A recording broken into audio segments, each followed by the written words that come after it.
پھر آپ ان درباروں کا حال دیکھیں، جو اللہ والے ہیں ہم تو ان کے چاہنے والے ہیں، جو مزارات کے اندر ہیں ہم ان سے پیار کرنے والے ہیں، لیکن جو مزارات کے ارد گرد کے ماحول بنائے بیٹھے ہیں، جناب صبح چادروں کا سلسلہ شروع ہوتا ہے، رات تک چادریں چڑھتی رہتی ہیں۔ اسلام سے دین میں شریعت میں کہاں لکھا ہے کہ ایک مزار پر سارا دن چادریں چڑھاتے ہیں؟ یہ مت سوچنا کہ پتہ نہیں وہ کیا ہو گیا چادروں میں مخالفت، اسلام نے کہاں اجازت دی ہے؟ شریعت کہتی ہے ایک چادر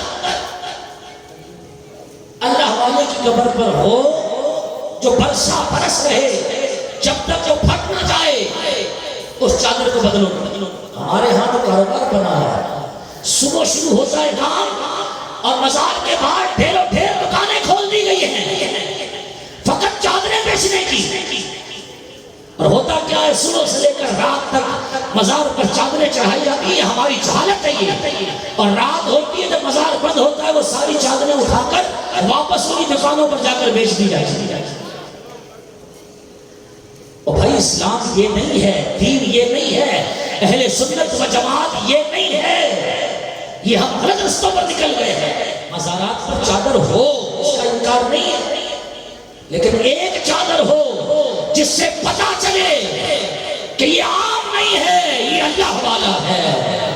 آپ قرآن پر کتنے خلاف چڑھاتے ہو؟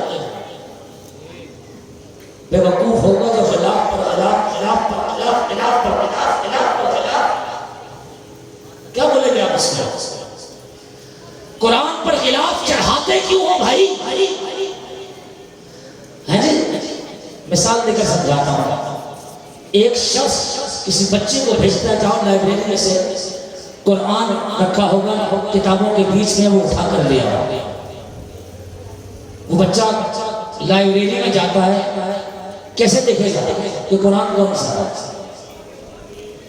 ان لگی ہوئی کتابوں میں جس کتاب پر غلاف چڑھا ہوگا بلا جھجک کو جا کر اسی کتاب کو اٹھائے گا، کہ اسے پتا ہے یہ سب سے جدا ہے، یہ کتاب سب سے جدا ہے، الگ ہے، ممتاز ہے، عام نہیں ہے، کیونکہ غلاف اس پر چڑھا۔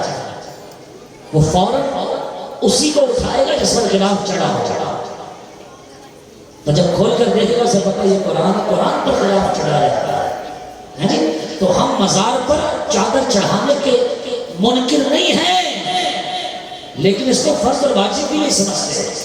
لیکن اسلام کا درست طریقہ یہ ہے کہ جس طرح قرآن کی اہمیت باقی کتابوں سے سب سے الگ ہے اور الگ دکھائی جاتی ہے خلاف چڑھا کر، ایک چادر مزار پر چڑھاؤ تاکہ دنیا کو سمجھ میں آئے یہ جو صاحب مزار ہے یہ سب سے الگ ہے، یہ سب سے جدا ہے، سب سے ممتاز ہے، سب سے الگ تھلگ اس کا مقام ہے۔ تو نیت کر لیجئے میری بہنیں بھی میرے بھائی بھی، آج کے بعد کسی مزار پر چادر نہیں چڑھائیں۔ بولو جی بولو جی بولو۔ اور اگر یہ نہیں سیکھ کر سے تو ہمارے آنے کا یہاں فائدہ کیا ہے؟ یہ وہ باتیں ہیں جن کا میں کہتا ہوں ائمہ ڈرتے ہیں بولتے ہیں، پتہ ہے وہ تو فوراً فتویٰ لگا دے گا تو بد مذہب ہو گیا ہے۔ لگاؤ نا میں نے کبھی فتویٰ بد مذہب ہو گیا۔ چادریں چڑھانے سے نہ تو کوئی مذہب والا ہوتا ہے اور نہ کوئی بد مذہب ہوتا، یاد رکھیے۔ ایک چادر اللہ والے کے مزار پر بس، وہ یہ نہیں کہ ایک آپ چڑھاؤ ایک آپ چڑھاؤ ایک آپ چڑھاؤ، پھر تو کام وہی ہو گیا۔ صاحب مزار اللہ والے کے قبر پر مزار پر فقط ایک ہی چادر ہونی چاہیے۔ سمجھ آ رہی ہے بات؟ کعبۃ اللہ شریف پر کتنے خلاف ہوتے ہیں؟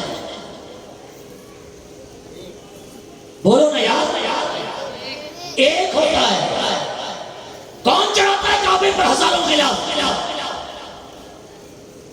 اور کعبے پر بھی خلاف اس لیے چڑھایا جاتا ہے تاکہ زمانے کو پتا چل جائے اللہ کے گھر تو بہت سارے ہیں لیکن جو مقام خانہ کعبہ کا ہے وہ باقی کسی گھر کا مقام نہیں ہے۔ تو باقی گھروں سے جدا کرنے کے لیے، ممتاز کرنے کے لیے خانہ کعبہ پر بھی خلاف چڑھایا ہے۔ لیکن بیوقوفی ہے یہ کہ خانہ کعبہ پر کوئی ہزاروں غلاف چڑھانا شروع کر سکتا. اس لیے نیت کیجئے، ہاتھوں کو اٹھا کر نیت کریں کہ آج کے بعد کسی مزار پر چادر نہیں چڑھائیں گے. بولو ہمارے ہاں تو لوگ منتیں مانگتے ہیں مزار پر چادر چڑھانے کی. میں جہاں بھی بیان کرنے جاتا ہوں مجھے یہ خوف نہیں ہوتا کہ دوبارہ نہیں بلائیں گے. بلائیں گے اس کی پرواہ نہیں ہوتی ہے، لیکن حق بات کہہ کر جاؤ. کل قیامت کے دن آپ میرا گریبان تو نہیں پکڑ سکو گے کہ آئے تھے واقعات سنا کر چلے گئے، سکھایا تھا کچھ نہیں. یہ بد مذہب اسی لیے ہم پر اعتراض کرتے ہیں کیونکہ ہم نے اصل دین کو چھوڑ دیا، ہم چادروں میں الجھ کے لگ گئے. مزار پر جانا غلط نہیں، صاحب مزار کو اللہ والا ماننا غلط نہیں، مزار پر جا کر فاتحہ خوانی کرنا غلط نہیں. جو غلط ہے اسے غلط مانو بھی، اسے جانو بھی، اور آج کے بعد اس کا بائیکاٹ کرو. کوئی منت نہیں ہے چادر چڑھانے کی، بیکار منت ہے. اگر کوئی منت مانگتا ہے تو اس منت کا پورا کرنا بھی اس پر لازم ہے. یہ شرعی منت نہیں ہے. میری بات سمجھ آئے؟ نیت کریں کہ آج کے بعد کسی مزار پر چادر نہیں ڈالیں گے.